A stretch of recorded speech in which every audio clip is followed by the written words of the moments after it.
मी बाजारातून भाज्या वगैरे आणल्या ना, अशा अगोदर मोकळ्या करून ठेवते.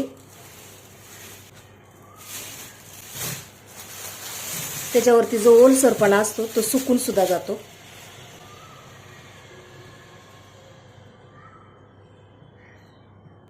कारण कॅरी बॅग मध्ये वगैरे आणलेल्या भाज्या असतात ना, त्याच्यामुळे अशा मोकळ्या करून ठेवायच्या अगोदर.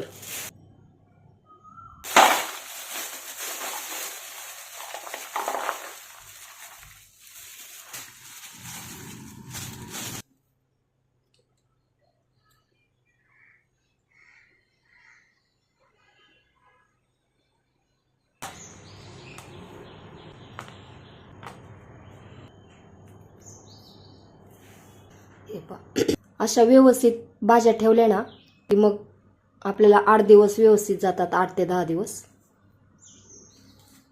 आता मी ह्या भाज्या एक एक करून निवडून घेणार आहे. हिरव्या मिरच्यांची मीठ काढून घेत आहे. हे पाय असं. आणि ह्या मिरच्या गावरान मिरच्या आहेत, त्याच्यामुळे या छोट्या छोट्या मिरच्या आहेत पा. आणि या मिरच्यांची जर आपल्याला हे पा मिरचीचा खरडा जर करायचा असेल ना, तर अशा मिरच्या मी बाजूला देठासहित बाजूला काढून ठेवायच्या.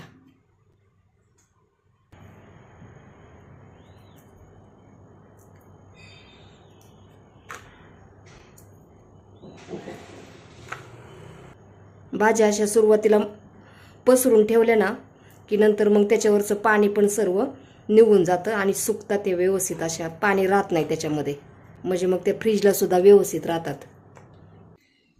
आता आपण हे सर्व मिरच्या देठ काढून ठेवणार आहोत.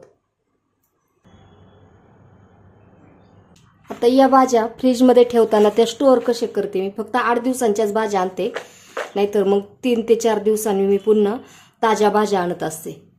ते पहा. आता ही हिरवी मिरची पेपरवरती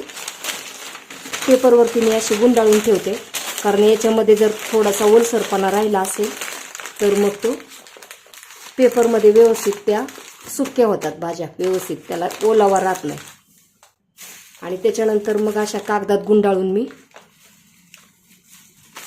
कॅरी बॅगमध्ये ठेवते. हे पहा, अशा व्यवस्थित राहतात आणि त्याला पाणी सुद्धा सुटत नाही.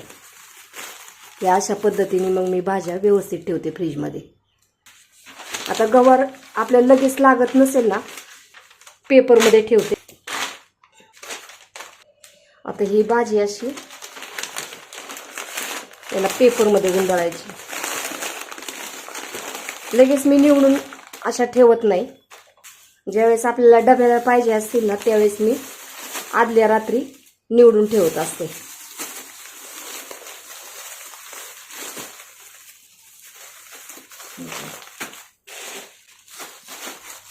पेपरचा असा तुकडा घेऊन मी याच्यात असं गोल करून ठेवते. पहा, व्यवस्थित राहतात.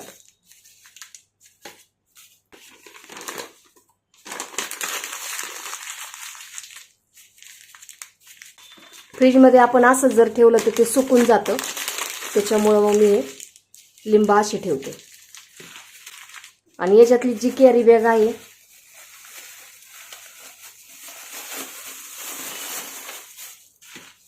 इथं असं वरती ठेवलं ना तरी सुद्धा छान राहतात. त्याच्यासाठी वेगळी पिशवी वगैरे लागत नाही.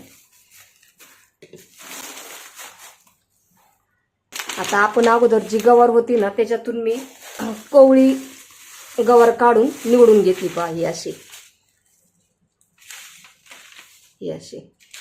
आता हे डायरेक्ट कॅरी बॅगमध्ये न ठेवता अशी पेपरमध्ये गुंडाळून ठेवते मी. आणि नंतर मग कॅरी बॅगमध्ये ठेवते.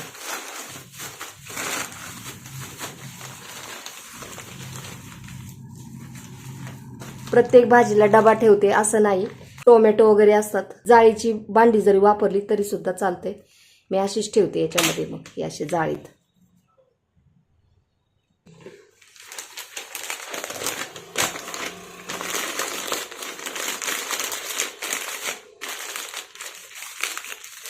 शेवग्याची शेंग अशी पेपरमध्ये गुंडाळून अशीच फ्रीजमध्ये ठेवायची नाही, ती कॅरी बॅगमध्ये घालून ठेवायची, म्हणजे सुकत नाही. हे पाहिजे अशी व्यवस्थित राहते.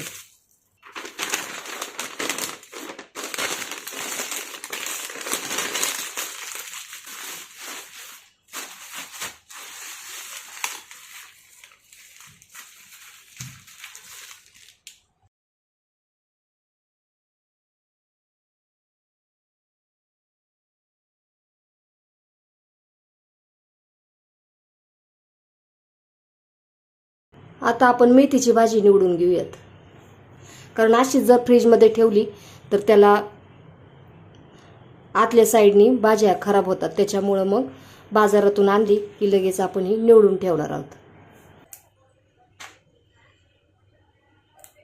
मेथीच्या भाजीचा फक्त पाला न घेता मी पाठीमागचा दांडा सुद्धा घेते, कारण त्याच्यामुळं भाजी खूप चवदार होती.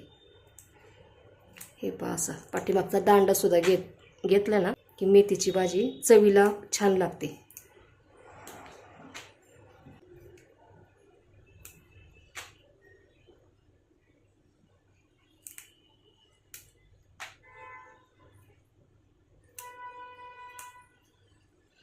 आता कुणाकुणाला मेथीची भाजी बाजारामध्ये असली की ती कोणती घ्यावं हे कळत नाही. तर अशा छोट्या उंचीची ज्या मेथी असते ना ती गावरान असते. पहा, ही अशी पाला असतो ना छोटा छोटा, ही गावरान पद्धतीची मेथीची भाजी आहे. आणि ते दुसरी पानं वगैरे असतात मोठी, ती अजिबात चवीला व्यवस्थित लागत नाही. अशी गावरान मेथी मी बाजारातून आणते. मग अशा भाज्या आपण निवडून ठेवल्या ना की नंतर मग डब्यासाठी पण पटकन करता येते, किंवा मग एखादी रस्सा भाजी असेल तर सुकी भाजी पण पटकन करता येते. त्याच्यामुळं मी अशा भाज्या निवडून ठेवते. आता तुम्ही म्हणताल भाज्या एवढ्या कमी आणल्यात, मी काय करते, लागतील तशा 2-3 दिवसांनी मी भाज्या आणत असते. आणि त्याच्यानंतर मग सर्व ह्या डब्यासाठी अशाच पालेभाज्या वगैरे केल्या की मग मधून अधून मग मी मुगाची डाळ भिजत घालून त्याचा डाळकांदा, मसूरच्या डाळीचा डाळकांदा, ह्या अशा पण मी भाज्या करत असते. त्याच्यामुळे ह्या भाज्या पण जास्त लागत नाहीत. मग मोडाची मटकी असेल तर ती सुद्धा सुक्की करून देते. त्याच्यामुळे अशा पालेभाज्या हे तर आणतेच मी, पण आपल्या 2-3 दिवसांनी मी वेगवेगळ्या भाज्या आणत असते. आता अशाच पद्धतीने आपण सर्व मेथीची जुडी निवडून घेऊयात. हे पहा, मेथीची भाजी सर्व मी निवडून ठेवलेली आहे. आता लगेच धुवून ठेवायची नाही, अशीच पेपरमध्ये गुंडाळून ठेवायची. आणि ज्या भाज्या आपण बाजारातून आणल्यात, कोणते सुकतात ना ज्या लगेचच, त्या अगोदर डब्यासाठी करून घ्यायच्या. आपण शेवग्याची शेंग ठेवली होती ना त्याच पिशवीमध्ये मेथीची भाजी ठेवणार आहे. आपण बाजारामधून 4 दिवसांच्या किंवा 8 दिवसांच्या टिफिनसाठी ज्या भाज्या आणतो ना, ज्या सुकण्यासारख्या असतात त्या भाज्या आपण लवकर डब्यासाठी करून घ्यायच्या, म्हणजे मग त्या खराब होत नाहीत. आता मी कोथिंबीर निवडून घेत आहे. कोथिंबीर अशी व्यवस्थित निवडून ठेवली की मग वाटणाला वगैरे पटकन घेता येते. आता मी याची देठसुद्धा घेते. पहा, कारण वाटण्यासाठी मग छान त्याचा वाटणाचा सुवास पण छान येतो. त्याच्यासाठी मी त्याची देठसुद्धा घेते. कोवळी असतील ना तर मग अशी देठ घ्यायची. आणि जर फोडणीसाठी पाहिजे असेल तर मग त्याच्यासाठी फक्त अशी शेंड्याची जी कोथिंबीर असते ना ती फोडणीसाठी वेगळी ठेवायची.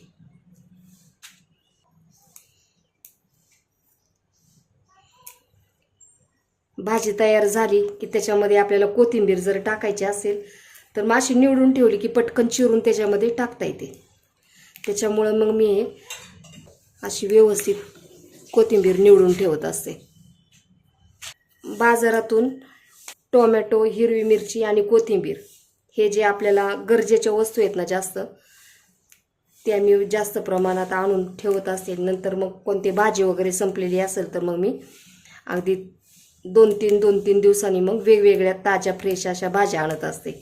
त्याच्यावर फ्रीजमध्ये मी जास्त भाज्या पण अशा ठेवत नाही. आता आपण अशाच पद्धतीने सर्व कोथिंबीर निवडून घेऊयात.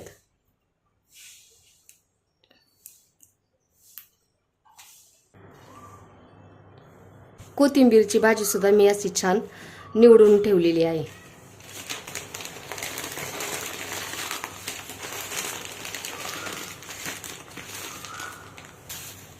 मी प्रत्येक भाजीला डबे वगैरे असं काही वापरत नाही, कारण भाज्या राहतात कित्येक दिवस, 4-8 दिवस राहतात की डबे परत त्याला साफसफाई करावं लागते व्यवस्थित.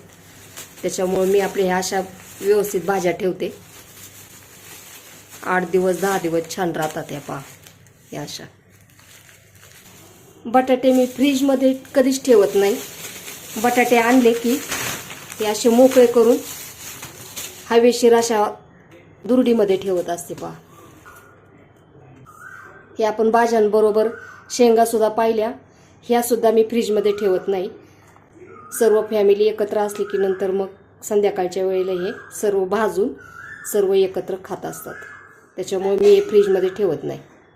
फ्रीजमध्ये हे असं टोमॅटो ह्या सर्व भाज्या व्यवस्थित करून ठेवते.